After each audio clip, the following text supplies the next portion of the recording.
तो हेलो बच्चों, पार्ट 1 क्या कहते हैं क्लास 9 का जो फिजिक्स है चैप्टर 1 विज्ञान और मापन पार्ट 1 आ चुका है। तो आप लोग पार्ट 1 जाकर के यूट्यूब चैनल पर MBS क्लासेस पर देख सकते हैं। तो आज का जो क्लास है ये फिजिक्स क्लास 9 का एक्सरसाइज 1 जो विज्ञान और मापन का चैप्टर है, इसका ये पार्ट 2 है। तो चलिए क्या कहते हैं पार्ट 2 को शुरू करते हैं। देखिए, जितना भी हम पार्ट 1 में पढ़ाए थे उसको थोड़ा बढ़िया से देखिए, उसके बाद पार्ट 2 देखिए। तो पार्ट 2 में हम लोग शुरू करने वाले हैं आधारी राशि और उनके मात्रक। आधारी राशि, व्युत्पन्न राशि, ये टोटल चीज मात्रक ये सब पढ़ा दिए हम पार्ट 1 में। तो चलिए पार्ट 2 को शुरू करते हैं। देखिए पार्ट 2 में क्या है, आधारी राशि और उनके मात्रक या SI मात्रक। तो इसमें क्या कहते हैं, आधारी राशि जो 7 गो होता है उसका क्या कहते हैं नाम याद रखेंगे, उसका SI मात्रक याद रखेंगे और उसका सिंबल यानी संकेत को याद रखेंगे। तो सबसे पहला जो आधारी राशि होता है बाबू, सबसे पहला वो होता है लंबाई। क्या होता है बाबू? लंबाई। जो दूसरा होता है वो होता है द्रव्यमान। क्या होता है बाबू? द्रव्यमान, जिसको मास बोलते हैं, द्रव्यमान। 3 नंबर में होता है समय। क्या होता है बाबू? समय। 3 नंबर में क्या होता है? समय। उसके बाद 4 नंबर में होता है विद्युत धारा, इलेक्ट्रिक करंट। क्या होता है बाबू? विद्युत धारा, विद्युत धारा, इलेक्ट्रिक करंट। उसके बाद इलेक्ट्रिक करंट। उसके बाद जो 5 नंबर में है वो हो जाएगा ताप या तापमान। क्या हो जाएगा बाबू? ताप या तापमान। उसके बाद ताप या तापमान। उसके बाद क्या कहते हैं? ज्योति तीव्रता। क्या हो जाएगा बाबू? ज्योति तीव्रता, तीव्रता। उसके बाद जो लास्ट है वो हो जाएगा पदार्थ का परिमाण, जिसका ऐसा ही मतलब मोल होता है। 7 नंबर में क्या हो जाएगा बाबू? पदार्थ का परिमाण। इस प्रकार से आपको सातों याद रखना है, लंबाई, द्रव्यमान, समय, विद्युत धारा, ताप या तापमान, ज्योति तीव्रता, पदार्थ का परिमाण। देखिए जो लंबाई है, लंबाई का जो SI मात्रक होता है, लंबाई का SI मात्रक मीटर होता है। क्या होता है बाबू? मीटर। द्रव्यमान का SI मात्रक क्या होता है बाबू? किलोग्राम। क्या होता है? किलोग्राम। सबका SI मात्रक अलग अलग है। FPS, CGS, MKS में सब अलग अलग है। FPS वाला, CGS वाला, MKS वाला पार्ट 1 में हम बता चुके हैं, तो ये पार्ट 2 है। उसके बाद जो समय है बाबू, समय का SI मात्रक होता है सेकेंड। क्या होता है बाबू? सेकेंड। समय का SI मात्रक क्या होता है बाबू? सेकेंड। उसके बाद विद्युत धारा, विद्युत धारा का होता है एम्पियर। विद्युत धारा का एम्पियर, विद्युत धारा का एम्पियर, एम्पियर, ये मोह है, एम्पियर। ताप या तापमान, ताप या तापमान, ताप या तापमान का क्या होता है बाबू? केल्विन। तापमान का तो सब जानते हैं केल्विन होता है, तापमान का केल्विन, तापमान का केल्विन। ज्योति तीव्रता का क्या होता है बाबू? कैंडेला। क्या होता है? Candela, candela. उसके बाद पदार्थ का परिमाण का SI मात्रक क्या होता है बाबू? मोल। क्या होता है? मोल। यहां तक क्लियर है? लंबाई का SI मात्रक मीटर, द्रव्यमान का किलोग्राम, समय का सेकेंड, विद्युत धारा का एम्पियर, ताप या तापमान का केल्विन, ज्योति तीव्रता का कैंडेला, पदार्थ का परिमाण का मोल। अब इसका संकेत याद रखेंगे। जैसे मीटर है तो मीटर को संकेत में हम लोग M लिखते हैं, किलोग्राम को हम लोग बाबू KG लिखते हैं, सेकेंड को S लिखते हैं, एम्पियर को कैपिटल A लिखते हैं, बड़का A, केल्विन को बड़का K लिखते हैं। उसके बाद कैंडेला को CD लिखते हैं। क्या लिखते हैं? मोल को लिखते हैं MOL, मोल। इस प्रकार से क्या कहते हैं, आपको 7 गो आधारी राशि, उसका नाम, SI मात्रक और संकेत याद रखना होगा। उसके बाद क्या टॉपिक है, चलिए आगे देखते हैं। चलिए उसके बाद आधारी राशि के बाद हम लोग संपूरक राशि और उसके SI मात्रक को समझते हैं। तो देखिए संपूरक राशि और उसका SI मात्रक और उसका संकेत। देखिए जो संपूरक राशि है, सबसे पहला संपूरक राशि होता है समतल कोण। क्या होता है बाबू? समतल कोण यानी प्लेन एंगल। एक होता है घन कोण। क्या होता है? घन कोण। देखिए जो समतल कोण है, समतल कोण का जो SI मात्रक होता है वो होता है रेडियन, रेडियन, रेडियन। और घन कोण का जो SI मात्रक है वो होता है स्टेरेडियन। क्या होता है बाबू? Steradian, steradian. अब देखिए समतल कोण का SI मात्रक क्या हो गया? रेडियन। घन कोण का SI मात्रक क्या हो गया? स्टेरेडियन। अब देखिए रेडियन, रेडियन को सूचित करते हैं संकेत से RAD से, स्टेरेडियन को सूचित करते हैं उसके बाद SR से। तो संपूरक राशि भी यहाँ क्या कहते हैं, दो क्लियर हो गया। समतल कोण का SI मात्रक रेडियन, संकेत RAD, घन कोण का SI मात्रक स्टेरेडियन, संकेत SR। उसके बाद चलिए जो क्या कहते हैं दाब है उसको थोड़ा समझते हैं आगे। चलिए उसके बाद क्या कहते हैं, थोड़ा दाब को समझते हैं। दाब यानी प्रेशर। देखिए आखिर दाब किसे कहते हैं? प्रति एकांक क्षेत्रफल पर लगने वाले बल को दाब कहते हैं। सही है? अब इसको थोड़ा आराम से समझिए। आपने JCB देखा होगा, ट्रैक्टर को देखा होगा, सिरिंज को देखा होगा। मतलब जो भी हाइड्रोलिक सिस्टम वाला काम है, जैसे हम जेसीबी जो बाबू काम करते हैं, तो जेसीबी में कितना ज्यादा प्रेशर होता है, पाइप के द्वारा क्या कहते हैं उसमें प्रेशर लगाया जाता है। तो पाइप के अंदर में एक पैसा भी जगह नहीं बचता है, वो जो प्रेशर लगाया जाता है। ठीक उसी प्रकार जब ट्रैक्टर का जो डेला उल्टाते हैं प्रेशर से, तो उसका जो पाइप रहता है उसमें क्या कहते हैं, किसी प्रकार का कोई प्रेशर उसमें कमी नहीं रहता है। ऐसा जैसे मानकर चलो, सिंपल समझिए, जैसे मानकर चलिए ये सुई है, क्या है बाबू, ये सुई है। इधर से मतलब हम सुई देते हैं, ऐसा इसका क्या कहते हैं नुकीला भाग निकला रहता है जो गाड़ते हैं। इसमें दवाई भरा हुआ है बाबू, इसमें दवाई भरा हुआ है। अब इसको जो क्या कहते हैं डॉक्टर, जब इसको मतलब किसी को सुई देते हैं तो इसको थोड़ा ऊपर करते हैं, एयर निकालते हैं। तो जब एयर निकल जाता है, जब ये कंप्लीट हो जाता है, तैयार हो जाता है किसी को देने के लिए, तो इसके अंदर में क्या कहते हैं किसी प्रकार का कोई एक पैसा भी गैप नहीं रहता है, एकदम पूरा उसमें दवाई भरा रहता है। आप पीछे से क्या करते हैं, प्रेशर से देते हैं। तो इसी को बोलते हैं अंदर में कोई पैसा जगह नहीं बचना। मतलब प्रति एकांक क्षेत्रफल पर लगने वाले बल को ही दाब कहते हैं। जितना भी हाइड्रोलिक सिस्टम है टोटल किस पे काम करता है, जैसे भी किस पे काम करता है, दाब पे काम करता है। किसी को सुई देते हैं, किस पे काम करता है, दाब पे काम कर रहा है। तो दाब का जो चर्चा है पास्कल ने किया था, इसीलिए दाब का ऐसा मतलब पास्कल भी होता है। तो चलिए थोड़ा दाब को समझते हैं। देखिए दाब यानी प्रेशर, दाब किसे कहेंगे बाबू, तो प्रति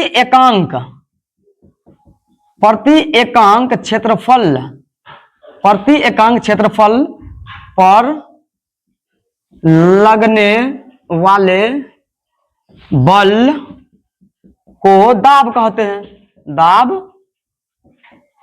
कहते हैं। इसे P से सूचित किया जाता है, इसे P से सूचित करते हैं, P से सूचित करते हैं।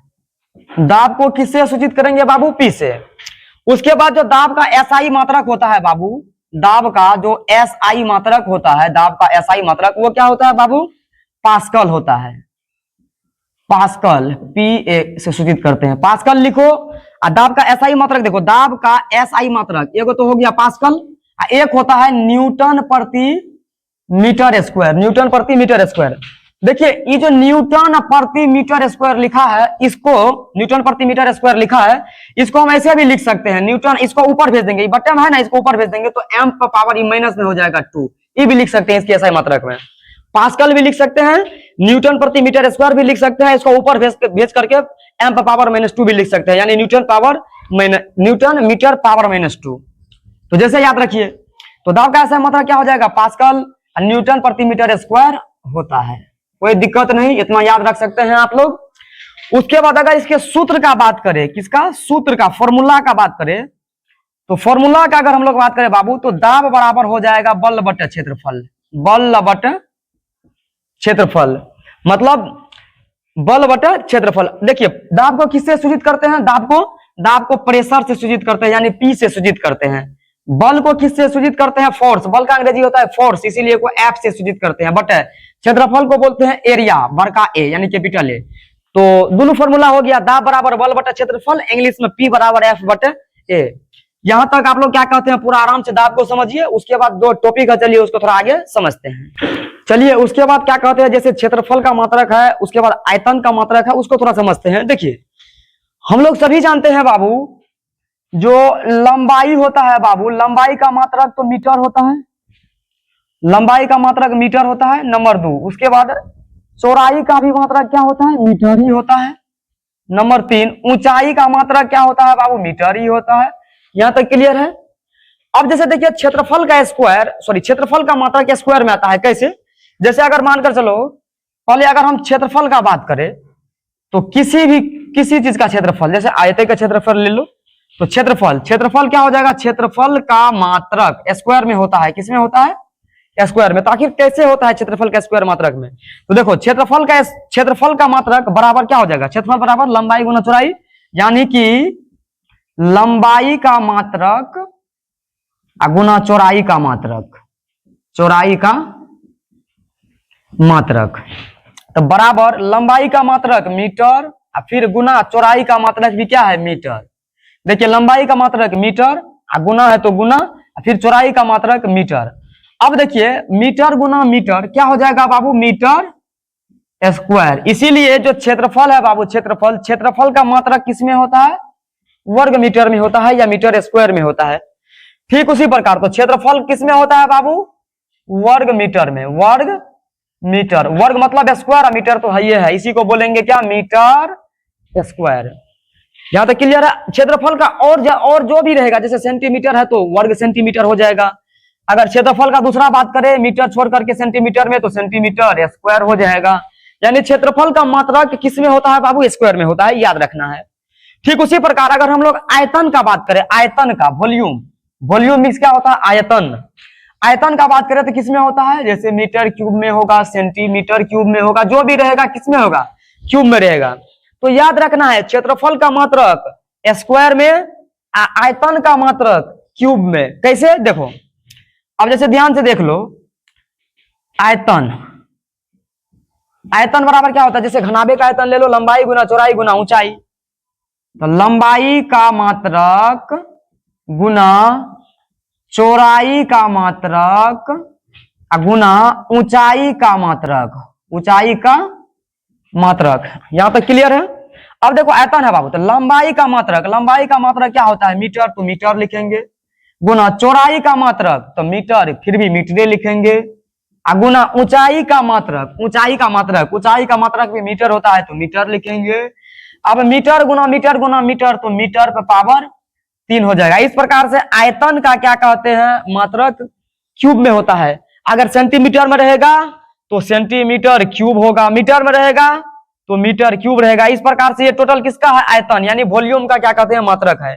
ये टोटल सब किसका है? स्क्वायर वाला सब क्षेत्रफल का है। तो उम्मीद करता हूं कि क्षेत्रफल और क्या कहते हैं ये सब आयतन वाला पार्ट जो है आप लोगों को समझ में आया होगा। तो उम्मीद करता हूं, चलिए थोड़ा आगे समझते हैं। उसके बाद आइए बाबू प्रकाश वर्ष को थोड़ा समझते हैं। व्हाट इज लाइट ईयर, यानी प्रकाश वर्ष किसे कहते हैं? किसके बारे में पढ़ना है बाबू? प्रकाश वर्ष। प्रकाश वर्ष के बारे में, प्रकाश वर्ष को कहते हैं light year, LIGHT, light year, YEAR, light year. किसे कहेंगे बाबू? प्रकाश वर्ष। आराम से समझना है, कोनो दिक्कत नहीं है। देखिए एक वर्ष में प्रकाश द्वारा जितनी दूरी तय की जाती है उसे प्रकाश वर्ष कहते हैं। अब ये समझना है कि प्रकाश कितना दूरी तय कर सकता है एक साल में, तो थोड़ा कैलकुलेशन लगाना है।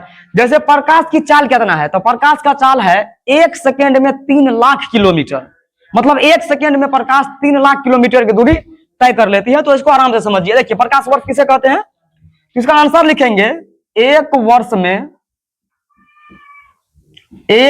में प्रकाश द्वारा, एक वर्ष में प्रकाश द्वारा जितनी दूरी तय की जाती है, जितनी दूरी तय की जाती है, तय की जाती है उसे प्रकाश वर्ष कहते हैं, उसे प्रकाश वर्ष कहते हैं। क्लियर है? एक वर्ष में प्रकाश द्वारा जितनी दूरी तय की जाती है उसे प्रकाश वर्ष कहा जाता है। देखो बाबू, जो निर्वात होता है हवा, निर्वात मतलब हवा, निर्वात मतलब हवा, तो इस प्रकार से बोल सकते हैं हवा में प्रकाश की चाल या निर्वात में प्रकाश की चाल। निर्वात में प्रकाश की चाल 3 गुना 10⁸ मीटर प्रति सेकेंड है। अगर इसको क्या कहते हैं हम लोग तोड़ फोड़ करें तो बहुत सिंपल हो जाएगा। कैसे तोड़ फोड़ करें? देखो ये तो है 3 गुना 10⁸ मीटर प्रति सेकेंड। अगर इसको किलोमीटर में बदल ले तब, तो ध्यान से देखो, ध्यान से देखना है, ध्यान से देखना है। 3 गुना 10⁸, ये अभी किसमें है? मीटर प्रति सेकेंड में है बाबू, मीटर प्रति सेकेंड में है। अब आराम से समझो, अगर इसको हम बदल ले 3 गुना 10⁸, ठीक है?